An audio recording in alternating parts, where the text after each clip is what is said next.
mereka menjual ridhonya Allah Ta'ala, mereka beli kemurkaan, mereka cari. Bahkan bahasa dalam Al-Quran, kaman ba'a, seperti orang yang membeli. Setiap generasi itu semakin turun, itu semakin mudah pecah konsentrasinya. Tugasnya Rasul ini pertama, ya selalu ayat untuk menyampaikan ayat itu. فاسألوا أهل الذكر إن كنتم لا تعلمون. Di dalam ayat yang selanjutnya pada 162 dari surah Al-Imran, Allah Ta'ala mengajak untuk berpikir apakah mungkin orang yang mengikuti rahmat daripada Allah Ta'ala, orang yang mengikuti hidayah daripada Allah Ta'ala, kama ba'a bisahwatin minallah, sama dengan orang yang justru membeli kemurkaan. Mereka menjual ridhonya Allah Ta'ala, mereka beli kemurkaan, mereka cari. Bahkan bahasa dalam Al-Quran, kaman ba'a, seperti orang yang membeli. Kalau Anda membeli, berarti ada effort untuk mencari sesuatu, ya kan? Anda mau beli tidak mungkin terus nyuwantai, enggak. Sebelum Anda tahu, Anda pasti cari tahu. Setelah Anda tahu, kemudian Anda berusaha untuk mendapatkan. Caranya bagaimana? Ya kalau kita ada di dunia, kita cari uang dulu. Setelah selesai, kemudian kita datang ke tempatnya, effortnya luar biasa, usahanya itu luar biasa. Yaitu yang kata Allah Ta'ala, orang yang berusaha untuk mendapatkan murkanya Allah Ta'ala. Padahal Allah Ta'ala itu tidak mau malah kepada hambanya. Allah Ta'ala itu sabar. Bahkan Rasul Sallallahu Alaihi Wasallam menegaskan, la ahada asbara ala adan sami'ahu minallah. Tidak ada satupun, tidak ada satupun yang lebih sabar terhadap hinaan yang diterima, yang dia dengar lebih daripada Allah Ta'ala. Allah Ta'ala sahabat. Terus dikasih segala macam, mesti kamu syukur di sana. Suruh perempuan kayak ini, kau bilang dia dikasih segala macam oleh Allah Ta'ala. Dia yang malas untuk berusaha, Allah Ta'ala yang disalahkan. Ya Allah, mana rezeki saya? Loh kok takut? Lu kan Anda dikasih segala macam sudah. Allah Ta'ala bahkan tegaskan, wa asbagha alaikum ni'amahu zahiratan wa batinah. Allah Ta'ala memberikan kepada Anda, dituangkan, digerocok sama Allah Ta'ala. Semua kita itu digerocok. Cuma kita tidak sadar, ada kalanya nikmat yang diberi oleh Allah Ta'ala kepada kita, itu nikmat batin, ada kalanya nikmat zahir. Ada caranya nikmat itu berupa ujian diberi oleh Allah Ta'ala, itu apa naik kelas, justru baik. Tidak ada yang diberi oleh Allah Ta'ala yang tidak baik. Selama kita betul-betul beriman kepada Allah Ta'ala, apa yang diberikan oleh Allah Ta'ala kepada kita, semua baik. Jangan buat. Maka Allah Ta'ala tegaskan di sini, masa orang yang mencari ridho daripada Allah Ta'ala terus disamakan dengan orang yang mencari kemurkaan daripada Allah Ta'ala? Ya tidak sama, jauh berbeda. Maka Allah Ta'ala mengajarkan, wa ma'wahu jahannam, bagi orang yang membeli kemurkaan, mereka punya tempat kembali yaitu di neraka jahanam. Dan neraka jahanam itu adalah seburuk-buruk tempat untuk kembali. Wa bi'sal masir, neraka jahanam adalah neraka yang ini tempat paling buruk untuk kembali. Kemudian Allah Ta'ala melanjutkan, hum darajatun indallah, bagi mereka punya derajat masing-masing di sisi Allah Ta'ala.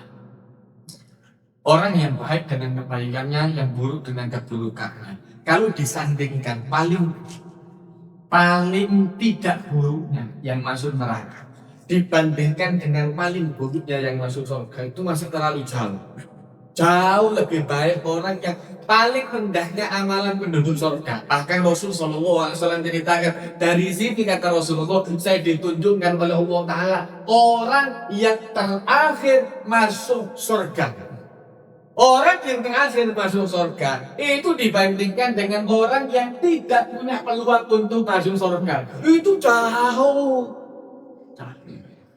Bagi orang yang baik juga punya derajat masing-masing. Di dalam surga itu ada tingkatan-tingkatan. Di dalam neraka juga ada tingkatan-tingkatan. paling rendahnya surga dan paling tingginya neraka. Level paling atas mana? Paling ringan masuk sana. Itu masih jauh. Masih jauh. Ini tidak bisa untuk menembus fisiknya di neraka, tidak bisa menembus ke surga. Maka Allah Ta'ala tegaskan, hum darajat. Mereka memiliki posisinya masing-masing, dan kalau dibandingkan antara yang baik dengan yang buruk itu jauh derajatnya. Mungkin di dunia lebih mulia orang-orang yang tidak beriman, mungkin karena mungkin mereka diberi oleh Allah Ta'ala harta, mereka diberi oleh Allah Ta'ala kekuasaan, mereka diberi oleh Allah Ta'ala macam-macam hal diberi oleh Allah Ta'ala. Namun jika dibandingkan dengan yang seperti ini, ya tidak ada apa-apanya, tidak ada apa-apanya. Darajatun indallah. Mereka punya derajat masing-masing di sisi Allah Ta'ala, dan ingat, wallahu basirum bima ya'malu, dan sesungguhnya Allah Ta'ala maha melihat terhadap semua yang mereka kerjakan. Kemudian di ayat yang selanjutnya, pada ayat yang 164 di dalam surah Al-Imran, Allah Ta'ala mengajarkan kepada kita mengenai orang-orang yang beriman. Tadi cerita mengenai orang yang masuk neraka, sekarang cerita mengenai orang yang beriman. Allah Ta'ala menegaskan, laqad manallahu 'alal mu'minin. Ingat, Allah Ta'ala telah memberikan. Allah Ta'ala berniat, mana itu berniat dan memberikan, bukan hanya muncul pada niat saja. Ya, laqad manallahu 'alal mu'minin. Allah Ta'ala telah berniat dan memberikan kepada orang-orang yang beriman, baik yang sudah lalu sampai yang sekarang. Kebaikan yang diberikan oleh Allah Ta'ala, pertama, irba'adza fihim rasulah. Ketika Allah Ta'ala memutus agar seorang Rasul di antara mereka, pemandu. Di dalam hidup kita butuh panutan, kita butuh contoh, kita butuh figur. Siapa ya yang dicontoh ya? Yang kemudian diikuti siapa? Nah, disinilah yang menjadi tantangan kehidupan kita masing-masing. Kita itu perlu untuk menjelaskan sebenarnya, utamanya di bulan Maulid, temannya di bulan Maulid. Kebiasaan Rasul Shallallahu Alaihi Wasallam itu harus lebih menarik dibandingkan kebiasaan artis dan public figure mereka. Coba Anda cek HP anak-anak,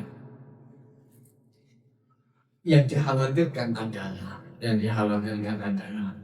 public figure mereka itu tidak mencontohkan yang baik, justru malah mencontohkan yang rusak, dan Anda nggak bisa kontrol itu.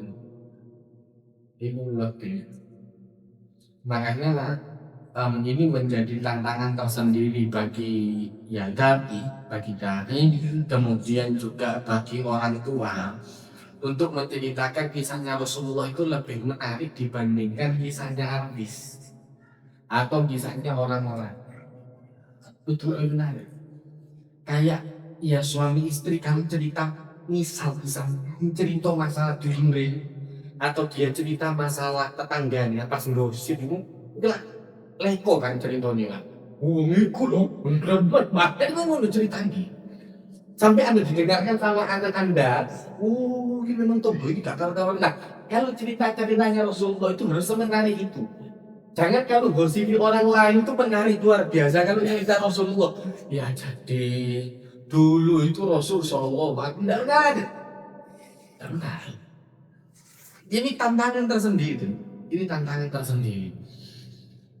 Saya itu dulu, ya waktu awal belajar caranya terus materi apa yang baik, boleh nih, boleh. Ya apa ya caranya agar kita itu mengkaji Al-Quran itu lebih menarik dibandingkan orang yang hanya baca saja, atau bahkan dibandingkan berita gosip. Makanya saya berusaha, oh gini loh, zaman dulu seperti ini, zaman sekarang seperti ini. Saya selalu cari permisalan biar orang itu relate, jelaskannya itu enak. Kalau seandainya saya jelaskan dengan cerita zaman dulu saja, coba cerita Maulid, ikut dia sampai saya ingin, waduh ini ceritanya. Rasulullah dilahirkan di tahun gajah. Kemudian pada tahun itu, kenapa dinamakan tahun gajah? Abraham kan, saya menulis ceritanya. Tidak bergerak sama sekali. Metode untuk menceritakannya itu ya ini penting. Ini penting. Saya tuh sampai cari kudu menarik semenarik mungkin. Tapi kadang saya tugaskan nih guru-guru kudu ngerti apa caranya biar anak-anak itu mau lutan itu ngerti temenan. Setel novel. Ya ada kenal. Biar mereka itu tahu sejarahnya Rasulullah itu tidak membosankan itu. Karena kalau ketemu ustaz, kata ustaz tidak kenali. Istimewa. Tinggal tulengan. Ada. Konsentrasi mereka itu jauh lebih singkat dibandingkan kita. Setiap generasi itu semakin turun, itu semakin mudah pecah konsentrasinya. Ya, dari generasi yang sebelumnya Boomer, kemudian turun ke milenial, turun ke Gen Z, sampai ke Alpha sekarang. Ini mana itu bentasi kayak bayar, kita di HP, kulit top mana nih? Itu tambah ndak kerasa. Jadi buat cerita itu setara. Ini alamat orang tua semakin lama semakin tidak didengarkan sama anaknya. Kenapa cuma berbohong tuh? Ditinggal mikir, coba aja nanti tanya. Maka Allah Ta'ala menjelaskan. Justru itu tantangan kita. Itu tantangan kita. Tidak usah nyerah. Kita bukan waktunya untuk menyerah dengan teknologi. Ya sudah, siapa mana teknologi itu kayak gini. Justru itu. Kita yang improve, kita yang cari ilmu, kita yang belajar caranya untuk mengatasi yang seperti ini. Ini gimana ya? Semakin perkembangan zaman, kemudian cara untuk kita mengupdate kemampuan kita, baik itu dalam cerita atau dalam apapun seperti itu. Ya alhamdulillah mereka ada inilah cara mungkin sudah belajar. Butuhnya itu ada di sana. Alhamdulillah kita penting sekali dan ini sudah saya rasakan. Hal seperti ini tuh lumayan masuk. Dari mana saya ukurnya? Saya ukur biasanya ketika Jumatan. Biasanya Jumatan sekali dulu masjid saya ambil untuk masjid saya. Merah. Itu biasanya khotib assalamualaikum, sebuli assalamualaikum kabeh 14 kali. Cepat. Ini saya belum cari apa ya caranya ya. Biar orang itu tertarik ke minimal dari satu ayat atau dari satu contoh kisahnya Rasulullah. Itu saja dulu. Nah dimulai karena kita dimulai belajar. Dimulai dengan kisah. Setelah pembukaan baru kemudian langsung saya membiasakan seperti itu. Biasanya seperti itu. Cuma kalau memang ada hal yang tidak terlalu cocok, baru saya tidak bisa. Saya biasanya mulai dengan suatu hari. Nah, berarti yang saya ambil hadis. Kalau suatu hari itu biasanya antara asbab nuzul dari satu ayat atau ceritanya mengenai hadis. Suatu hari Rasulullah SAW naik pelek biasa ngomong. Sedang cerita. Cerita itu sedang. Nah, dibandingkan dengan kita itu selalu harus meningkatkan takwa kita, meningkatkan iman itu kan kalau kita yakin kita harus meningkatkan takwa di sana yakin bahwa kita harus tidak berkembang jadi wadah lagi nih kita punya keadilan sendiri tidak kita sendiri. Nah ini tantangan. Nah Allah Ta'ala ingin mengajarkan kepada kita berhutang bahwa nikmat terbesar bagi kita untuk saat ini bahwa kita memiliki Rasulullah. Dan ini bulan Maulid. Ini bulan di mana Rasulullah SAW lahir. Figur yang paling luar biasa. Rasulullah itu bukan hanya hidup di era dulu. Rasulullah itu bahkan hidup sampai di akhir zaman. Buktinya apa yang dijelaskan oleh Rasulullah itu mesti nyambung sampai akhir hayat. Itu mesti. Nah, ini seperti ini. Kalau Anda berasa gak relate, kalau Anda berasa, gak nyambung keterangan Rasulullah, hadis ini sudah terlalu lapar. Oke, coba tanyakan dia yang ngerti. Fas'alu ahlan dzikr, tanyakan kepada yang ngerti untuk menjelaskan. Kalau yang lebih ngerti untuk menjelaskan, inilah pentingnya kita itu selalu membaca dari karangan yang pertama sampai yang terakhir. Saya ya alhamdulillah karena memang jurusan saya ada di tafsir, jadi saya masih menangi dari tafsir pertama, tafsir awal tafsirnya itu Abbas Al-Mikbas, sampai kemudian di tafsir yang paling belakangan, ya tafsir kalau sekarang itu tafsirnya Prof. Quraisy Shihab. Saya belum tahu lagi kalau ada orang yang akan tafsir lagi, masih belum tahu. Di sini itu kita perlu tahu bahwa setiap tafsiran itu mencerminkan dari background orangnya. Kalau yang menafsirkan adalah orang yang ahli hukum, biasanya tafsirnya tafsiran hukum. Kalau orang yang ngarang alirannya tasawuf, biasanya tafsirannya tafsiran tasawuf. Kalau orang yang ngarang itu adalah backgroundnya agak global dan kontemporer, biasanya tafsirnya agak seperti itu. Coba cek masing-masing. Prof. Hamka, Buya Hamka, karena beliau orang sastra, sehingga bahkan di kitab tafsirnya itu bahasanya indah, dia pakai bahasa sastra. Artinya berbeda dengan Prof. Quraisy Shihab tadi sebelumnya, Mustafa itu juga ada kitab tafsirnya, modelannya beda. Kalau di aliran tasawuf itu ada ya salah satu bagian tasawufnya dari Agam Husna, Abdullah Husna. Itu beliau punya kitab tasawuf, alirannya tasawuf. Jadi bocor itu terutama di bagian-bagian yang urusannya sama ibadah itu selalu alirannya ngarasa. Rasulullah itu selalu sesuai. Tinggal siapa yang menjelaskan? Tinggal bagaimana kemudian ini akan dibawa. Itu betul ada di sana. Makanya kita perlu guru itu ada di sana. Perlindungan kita mengetahui bagaimana gambaran-gambaran itu ada di sana.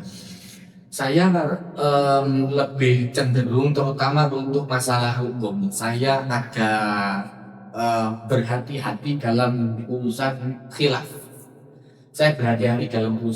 Makanya saya kalau jelaskan masalah hukum, biasanya saya jelaskan panjang lebar. Madhab ini seperti ini, madhab ini seperti ini ada yang membolehkan seperti ini, ada yang tidak membolehkan.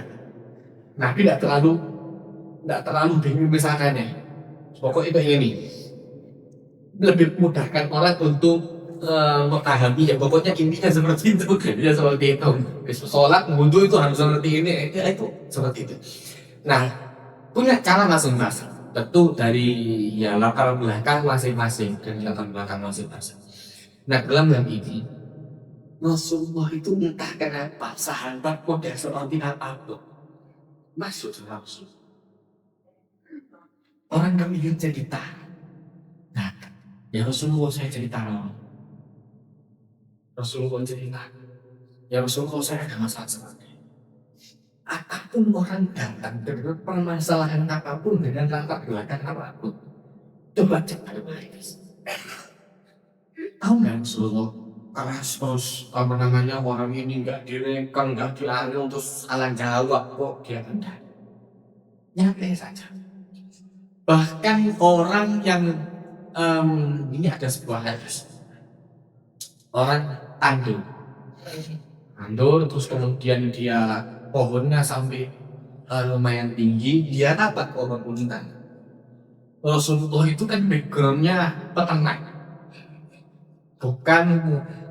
bukan orang yang backgroundnya sebagai petani dan petanam. Backgroundnya Rasulullah itu peternak. Tapi kalau urusan ternak Rasulullah tahu detail. Tapi untuk urusan tani itu tidak sedetail seperti itu. Cuma Rasulullah nggak tahu ini orang ngapain. Potong ini macam-macam. Jadi lama sekali dan dia asik. Untuk menanam pohon kurma satu saja itu lama sekali dia sama Rasulullah. Akhirnya kemudian dipanggil orang ini sama Rasulullah. Ya Fulan, takilah jaga takwa Anda kepada Allah Ta'ala dan tawakal sama Allah Ta'ala. engko lah hasil cukul dewi. Wis ta, apa namanya? Wis dibiarkan dalam beberapa waktu. Jadi tawakal. Rasulullah sih ngomong tawakal di dalam aku. Mati rumahnya. Dah tumbuh baik, baru tumbuh jelek itu terus mati. Dia lapor sama Rasulullah. Yang Rasulullah ya apa ini? Coba saya kemarin. Nah, dia jelaskan dia Rasulullah saya kemarin seperti ini harusnya nanti tumbuhnya seperti ini. Akhirnya Rasulullah selesai urusannya. Ya sudah kata Rasulullah, antum aklamu bi umuri dunia. Kalian lebih mengetahui kata Rasulullah urusan dunia kalian. Yus atur-atur. Ya udah buku sing benar muter sak itu katanya Rasulullah. Karena Rasulullah tahu itu bukan padanannya beliau. Atau Rasulullah pernah salah, tapi Rasulullah koreksi langsung. Rasulullah koreksi langsung dan Rasulullah jelaskan kalian lebih mengetahui. Terus betul sudah. Tidak apa-apa. Rasulullah selalu cocok. Apapun yang kemudian dilakukan oleh para sahabat itu mereka tidak pernah kecewa. Hampir tidak ada orang yang datang kepada Rasulullah untuk satu urusan yang betul-betul tidak kecewa. Bahkan kemarin sempat kami kaji di Kemayoran, orang yang tidak berhak untuk mendapatkan zakat itu dia datang ke masjid untuk minta zakat dalam dumduman. Minta dumduman. Saya juga mau minta zakat. Saya kata Rasulullah SAW, Anda berdua tidak berhak untuk mendapatkan zakat. Tapi kalau kalian mau saya kasih. Belum sampai seperti itu. Rasulullah ini sugi tak janji. Cuma karena dalam dumduman, jadi melok, juga udah melok. Ya kan? Bagi coba begitu terus sampai dumduman bansos. Terus RT disuruh mendana, datang RT. Masih sing sugi. Melo datang, kalau dapat Allah Akbar. Dan yang dapat itu bukan hanya orang yang miskin bentul, sampai yang kaya itu dapat. Sampai yang kaya itu dapat. Sebenarnya yang kita butuhkan itu keaslian data dan kevalitan, bukan keribetan. Ya saya kan yang sering kali kita lakukan, itu begitu cari data, tidak valid banget. Pokoknya oleh data. Nanti kalau sampai ada kesalahan ya nanti bisa diperbaiki. Lalu dicoroni. Nah ini yang ruwet masalah ini. Ini yang ruwet. Tidak mau dicoroni bisa jadi. Bukan asal bikin terus nanti. Ya kalau orang bikin kendaraan terus habis bikin kendaraan ya mah tidak apa-apa Pak inang pakai saja. Tapi kalau ada rusaknya silakan klaim garansi. Loh, tidak tinggal garansi. Dia ya benar terus yang benar. Orang itu bukan kesalahan tapi klaim garansi itu asal gawe dipasangin, terus mari dari dipasangin baru tidak apa-apa Pak, nanti garansinya 1 tahun. Kini bisa jadi tidak butuh garansi bos. Buntutnya bukan kok. Ini masih tidak butuh garansi, tapi Anda jamin bahwa ini akan kuat 5 tahun. Menuai itu lebih enak dibandingkan orang itu garansi banyak saja. Sekali. Sebelum garansi mana? Persis setahun garansinya, setahun lebih 1 hari langsung rusak. Ayo Allah Ta'ala ceritakan. Ini sesuatu yang luar biasa. Allah Ta'ala itu memberikan nikmat kepada kita berupa seorang Rasul yang kan ada seorang yang butuh permasalahan sama aku buai Rasulullah. Sesabar itu Rasulullah. Lagi mudik sendiri, laki-laki dia ditiru. Laqad manna Allahu 'alal mu'minina idz ba'atha fihim rasulan. Allah Ta'ala mengirim rasul min anfus dari jiwa kita, dari diri kita sendiri, dari jenis kita sendiri. Tugasnya rasul ini pertama dia selalu ayat untuk menyampaikan ayat itu. Sudah menyampaikan ayatnya, baru kemudian berjadihim. Mendoakan mereka, mensucikan dosa-dosa mereka, menjelaskan kepada mereka agar tidak berbuat dosa. Kalau sudah berbuat dosa, dia dimohonkan maaf. Dia cari caranya untuk minta maaf. Dia sendiri masih belum kuat caranya minta maaf, dimohonkan maaf. Sampai lebih sakit. Ada rumihannya. Dan terus tiba-tiba, kok kapan dari anak lain. Sholawat nggak tahu, sembahyang nggak tahu, syahadat sepisah seumur hidup. Pokoknya waktu lahir itu diadanya belum kebois, mari mau ngerap tangan baruan. Terus paling aku lagi sapa aku suruh gua kapan daftar. Apa daftar mau kalau dari ijazah ya Allah. Wajar aku jalan kayak ngono.